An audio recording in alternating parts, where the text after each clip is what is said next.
Hello everyone, and I will be doing another commentary of a match that was played in the 2005 A-League in China. The commentary for this match was provided by Grandmaster Zhao Xinxin in his book A Decade of Battles in the A-League. I think I did a video of another match not too long ago. But today's match would feature, in my humble opinion, the greatest Xiangqi player that ever lived, Grandmaster Hu Ronghua, who has so many achievements that cannot be simply put into one simple slide.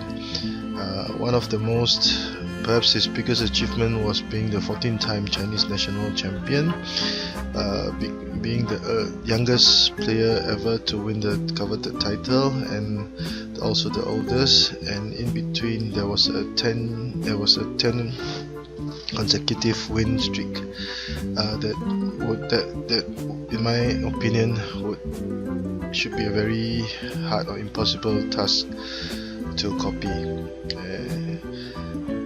He's also a blindfold simultaneous expert, and Hu Ronghua has also done so many innovations for Xiangqi, and he literally changed the way the game was played after centuries. Grandmaster Hu Ronghua is also a coveted Xiangqi promoter, and when he was very young, he had gone overseas on many trips to promote Xiangqi. And there's simply too much to tell about the Grandmaster. For those who are interested, you may go to my website at the link given here, or which will be pasted in the relevant information below. Grandmaster Hu Ronghua's opponent was Master Huang Hailin, one of the most promising Xiangqi players at the turn of the century. And he's a Guangdong Master and was the 1993 Chinese National Youth Champion. And one of his greatest achievements was winning the 1999 Xiangqi Masters Invitation.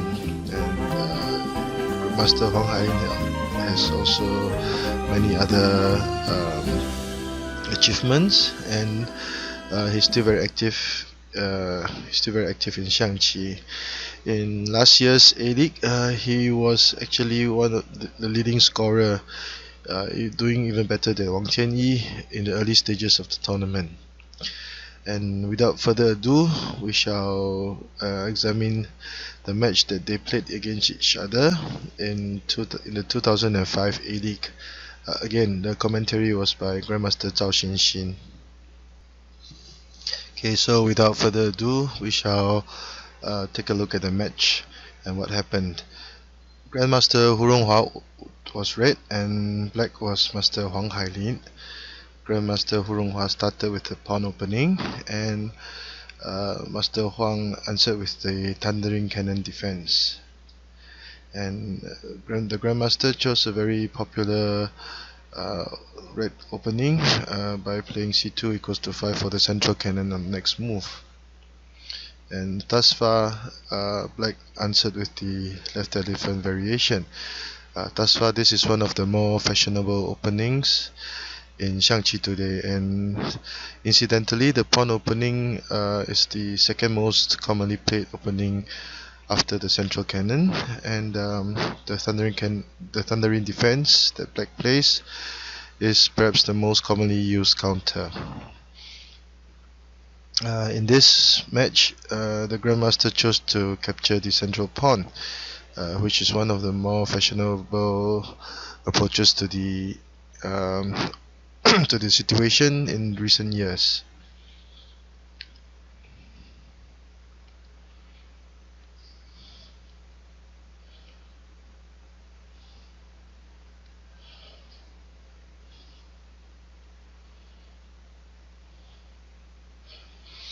So far so good. There was nothing exceptional to the opening moves that both players played.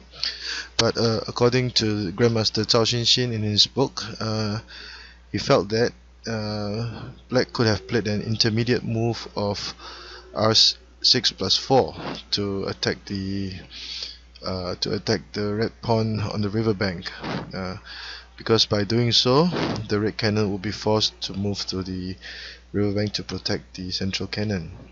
So after making this intermediate move, black can then continue with r6+1 to move to its current position here. According to Grandmaster Zhao, the two variations would differ in that after red had pushed c8+2, red would not be able to traverse his cannon again to ask for a trade. So that would limit the options that red might have, and black would be able to adjust his strategy accordingly. But for the advantages of moving the left cannon to the riverbank cannon for red would be that in the near future red could attack with p7+1 and the black cannon cannot advance. So there are pros and cons to this move. The Grandmaster continued with the rank chariot, and Master Huang decided to play r6=4 to add some pressure on the red horse and limit the movement of the red cannon that has just been developed indirectly. However, the Grandmaster Zhao felt that this move was not very efficient, and it did not do much in this situation. Instead, he felt that red could have played h8+7. So according to Grandmaster Zhao, perhaps a better move would have been to develop the left black horse.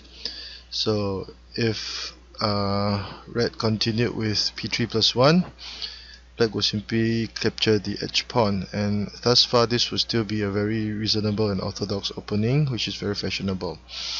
If instead of p3+1, red chose to move h6+5 to limit the space that the black chariot could move, black could counter with c3=2 to apply pressure on red's left cannon and chariot. So it will be an entangled game, and both players will still have their chances in the game, and it would seem that c8+7 would have been better than r6=4. So back to the match. After traversing the black chariot, red decided to continue with p3+1 to make room for development for his right horse, and it was quite a good move. And because p3+1 was played, black could not. It was not advisable for black to develop his horse as a proper horse with h8+7 now. And why would this be so? Because in the development of this opening system, it would have been better for black to have captured this edge pawn so that he could apply pressure on red's left flank. But if h8+7 was played and his chariot was now in this file, there was still some difference for black, which would not be so favorable. So after playing h8+9 for the edge horse, the Grandmaster chose to offer a trade of chariots, which black did not want to participate in. And at this point, black decided to retreat the chariot in front and tried to release some pressure off his central file. It was a decision he made after analyzing the situation on the board.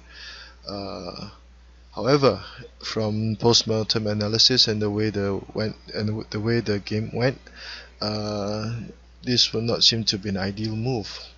According to the Grandmaster, black could have continued with r4 equals to 1, because according to Grandmaster Zhao, perhaps a better move would be to capture the edge pawn as planned. So what would happen? Red would have to retreat his elephant to protect the edge cannon, and after retreating the elephant, the red chariot would not be able to protect the advisor, and black could return to the rib file for attack, and this would force black to defend with a6 plus 5, and black could continue to attack with c8 plus 4. So this situation would seem to be better than what went on in the actual match. So retreating the chariot would not seem to give black any major advantage in the situation.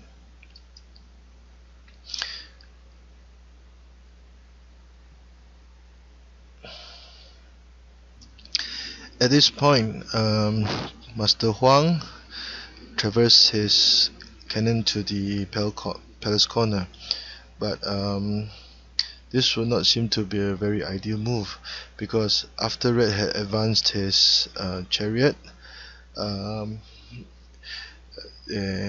he will be prepared to attack the flank. Black's main motive behind this move was to play r6 plus 1 on the next move to attack the red cannon and chariot for skewer. However, according to Grandmaster Zhao, black could have played c3 equals to 2 to prevent the red chariot from attacking, and it would provide even a more stubborn defense. And one might ask, since black had retreated his chariot previously, would it be possible for black to capture the central pawn? The answer would be no, because if black did so, red would have would be prepared to sacrifice his cannon, and after the trade, red would have managed to concentrate 3 major pieces on black's right flank, and this would be a very big threat to black. So at this point, in post-mortem analysis, it would seem that c8 equals to 6 was not a advisable move, and since black was prepared to attempt a skewer, what did red do? Red smartly advanced his pawn to threaten the black chariot, forcing it to capture, and since the black chariot had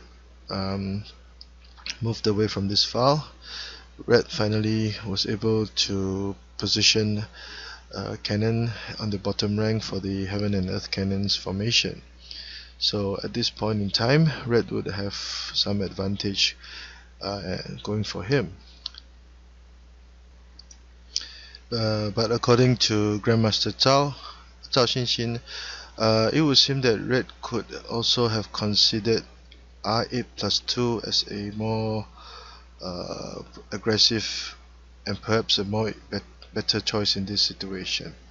So according to the Grandmaster Zhao, if r8 plus 2 were played, red would be prepared to attack the black horse, and it would be a trade for the red cannon. But at this point, if black were to accept the trade,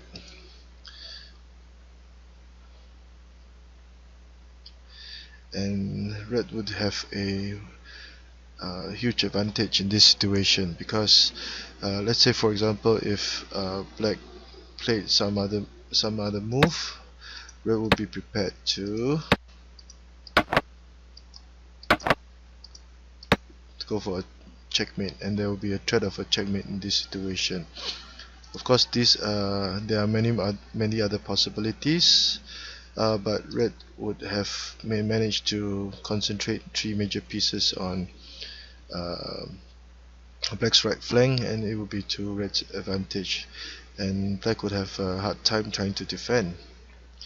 So if after I plus 2, black did not choose to capture red's central pawn as planned, and chose to play to traverse his chariot to attack for a checkmate threat of his own. Red could simply play r1 equals to 8. So although the red king was in a perilous position, red will be more than compensated with an attack on black's right flank, and it will be a bargain that would be beneficial for red. So according to Grandmaster Zhao, in this situation, I plus 2 would seem to be a better option than what Webmaster Hu Ronghua did in the match. So after advancing the cannon to the board corner, Master Huang defended in this manner.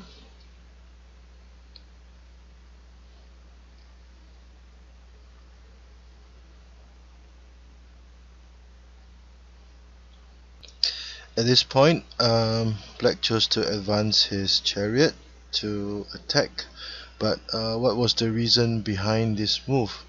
Could black have considered playing h4 plus 5 to attack the advisor and also develop his horse? According to Grandmaster Zhao, if black really did so, red could have defended in this manner. The advisor would still be protected while the chariot was being attacked, and if at this point black could only retreat his chariot to defend his cannon rank, and red would advance his chariot to attack the black horse that had just moved. The horse would have difficulty being developed, and in this situation, it would not be very ideal for black. And if the black chariot did not retreat and chose to capture the central pawn, at this time, red could have attacked could have captured the central elephant on the black central elephant, and black would be suddenly in all sorts of trouble, because black would lose either one of his chariot, and this would be to red's black's defense will also fall apart, and this would be to red's huge advantage. Hence, after much contemplation, black decided to advance his chariot to attack in this manner, and in response to black's r4 plus 1, red defended with one ply, and black continued with h9 plus 7, h9 minus 7 to retreat his horse.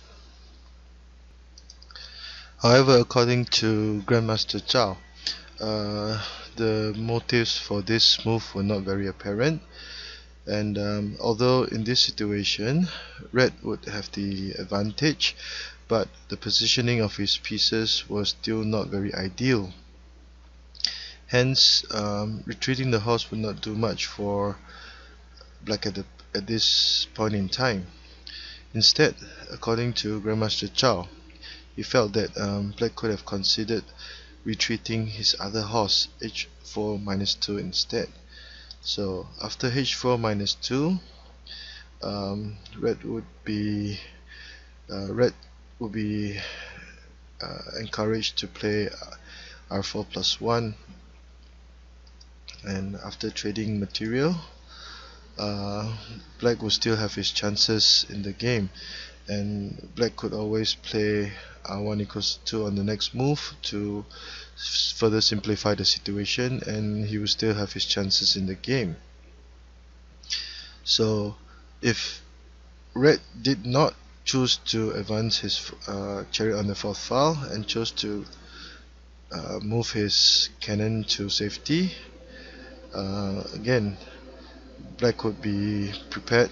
Black would simply move the horse to safety, and again black could also be prepared to play r1 equals to 2 to trade chariots, and in this situation black would still have a fighting chance in the game. So according to Grandmaster Zhao, retreating the edge horse at this point would not seem to be a very good idea. So but unfortunately this was what happened in the match. So after retreating the horse, red immediately pounced on the chance to prevent the black horse from moving and retreated his cannon to safety while applying a pin to black's third rank. And with this one move, suddenly black's pieces became so much more mobile.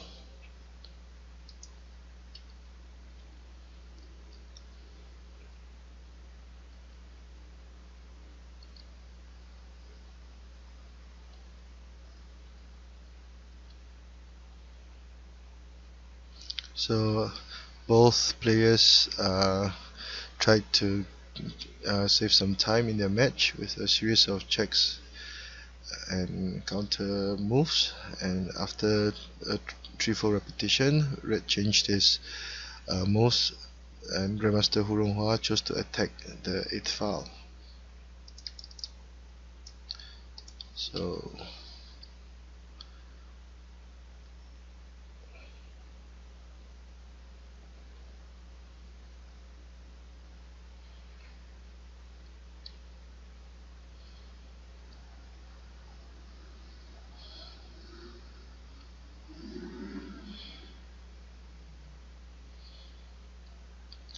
at this point in time, red had managed to destroy red's link cannons on his cannon rank, and this will greatly weaken black's defensive formation. But black played proactively and after moving his elephant and developing his horse from the central file. Black showed that he was not ready to go down without a fight. So black chose to play aggressively in this situation. But one might wonder, would advancing the central pawn be a viable option in this situation, instead of traversing the chariot to attack or pin the black cannon? According to Grandmaster Zhao, if black if red did indeed choose to advance his pawn, a possible line would be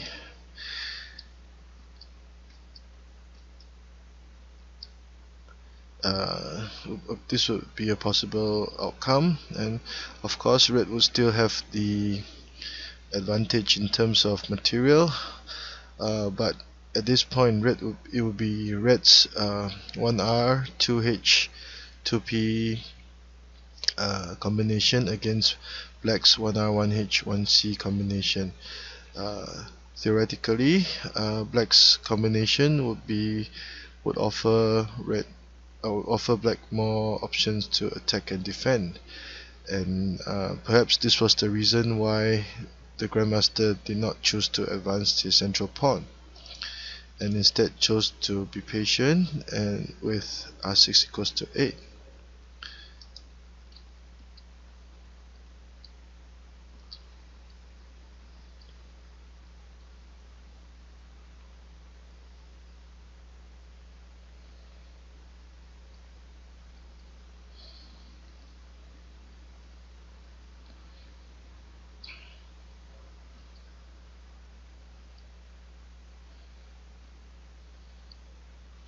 And after a few more rounds, black had tried his best to trade away the red cannon, which he did so successfully, and he did manage to have a better combination going to the end game.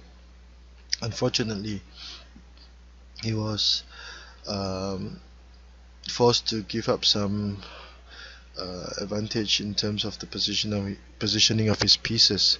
So at this point we can see that black's pieces are not very well positioned, and the black pawns were simply terrorizing the red pawn was simply terrorizing black's pawn rank. At this point, black would have fallen back quite significantly in the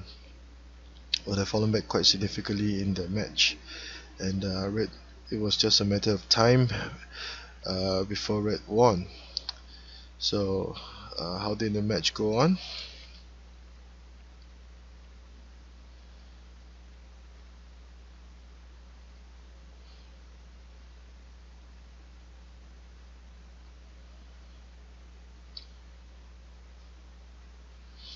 And at this point in time, um, it would seem that red had wasted some moves by retreating his horse before advancing again. But according to Grandmaster Zhao Xinxin, it was a demonstration of red's superb skill in the endgame. So why was this so? But however, at this point in time, Grandmaster Zhao pointed out that red could have considered playing r8 plus 5 instead of advancing his pawn. That way it will lead to a very simpler and more clear-cut pathway to victory. Perhaps red was overly concerned with trying to control the situation on the board and overlooked this possibility. According to Grandmaster Zhao, after advancing the chariot, a possible line would be to retreat the chariot to attack the black horse. So this was a very brilliant move and very powerful move, as you will see why very soon. And p3 plus 1 will be a continuation of r8 minus 1. So at this point in time, black would be forced to trade his chariot for red's two horses. If black captured the pawn, red would simply go for the elbow horse attack, and black would still be forced to capture the red horse to resolve this situation. So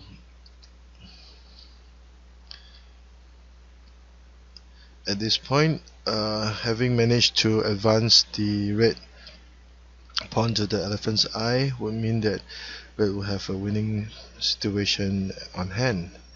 So Grandmaster Zhao Xinxin felt that r8 plus 5 would have been much better than advancing the pawn in this situation. But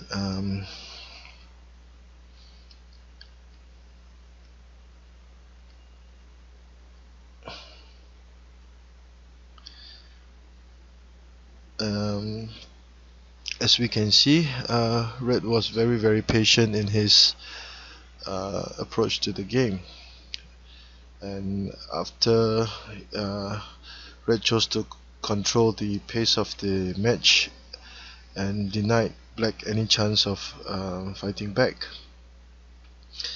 Capturing the pawn would only decrease the possibility of black mounting a comeback, and at this point it was basically red's game for the taking. See, so black continued with r6 equals to 5.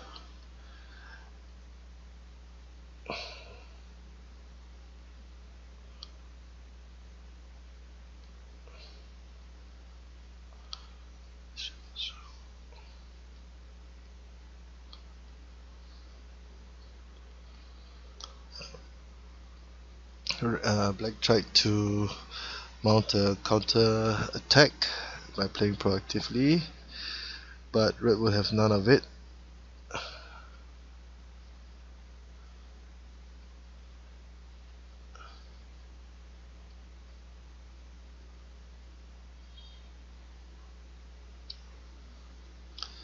Um, at this point in time, red could have chosen to force a trade of chariots with R2 equals to 4.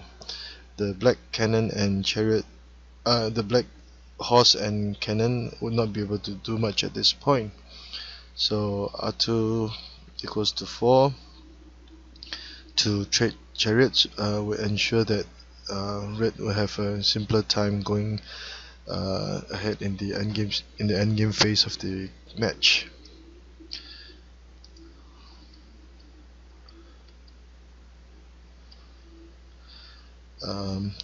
Black at this point in time, Black decided to be very proactive and try to claw his way back into the game. And for his efforts, he did manage to gain some momentum. And at this point in time, even though Black was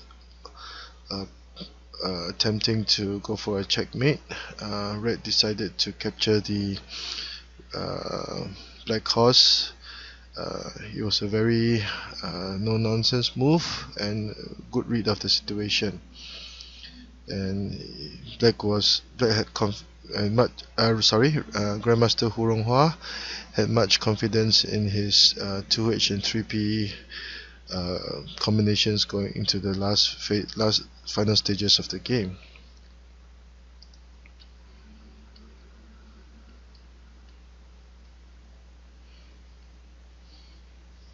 So after further simplification, red will have a very desirable situation. Black would lack one elephant, and the red pawns has crossed the river, while the red horses were still linked.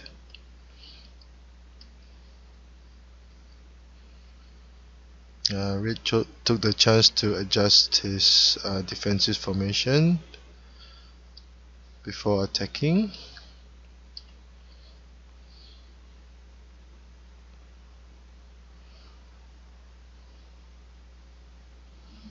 Okay, as can be seen, in this situation, Black's biggest problem was having only one elephant left on the board. So if Black had a full guard of 2 elephants and 2 advisors, it was still Red cannot be sure to win the game. But the lack of an elephant would mean that Red would be sure to win. And Red's combination was not so powerful as other possible combinations, and he would still need some effort to turn this advantage into a checkmate situation. Unfortunately, at this point in time, Black made a mistake by advancing this advisor. Although the Ramhorn advisors would be considered to be one of the best defenses against an enemy horse, but in this situation, A6 A6 minus 5 would have been better. So the match was had carried on for a long time now, and Black started making some more mistakes.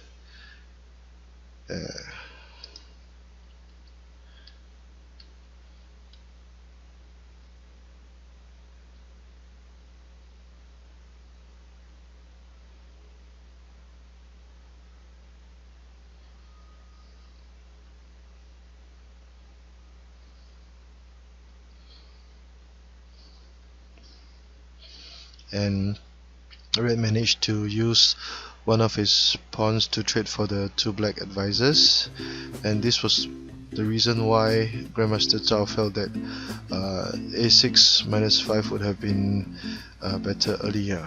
So because one of the black advisors was on the cannon rank, Red would be able to use his pawn to trade for the 2 advisors.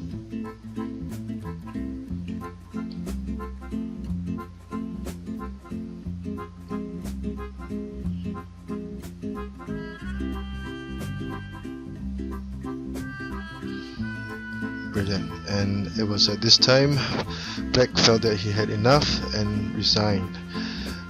With this move, Red would now be threatening to capture the Black chariot while protecting his horse at the same time.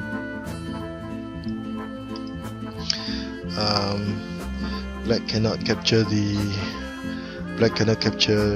red pawn as the horse was protecting it, and the chariot had to defend against this intersection, or Red would checkmate with r4+3. So if Black's, for example, moved his chariot to this place, Red will continue with r5+4 and threaten to checkmate with p4+1 on the next move. So that was the reason why Black decided to call it a day and resign. So in this match, Grandmaster Hu Ronghua, who was well over 60 years old when he played this match, demonstrated again to his fans the strength of his endgame, the strength of his opening, and that he still had it. In the early stages of the A-League, Grandmaster Hu Ronghua was still a very active player and represented Shanghai in one of the first few early tournaments of the A-League. And there are so many more brilliant games by the Grandmaster, and I'm very honored to be able to translate this game and with brilliant commentaries by Webmaster Zhao Xinxin. So I thank you for your patience in this slightly long commentary, and if you like the work that I've done, please subscribe to my channel. And for those interested in knowing more about Grandmaster Hu Ronghua, please feel free to visit the link given below. Okay, thank you and see you again soon.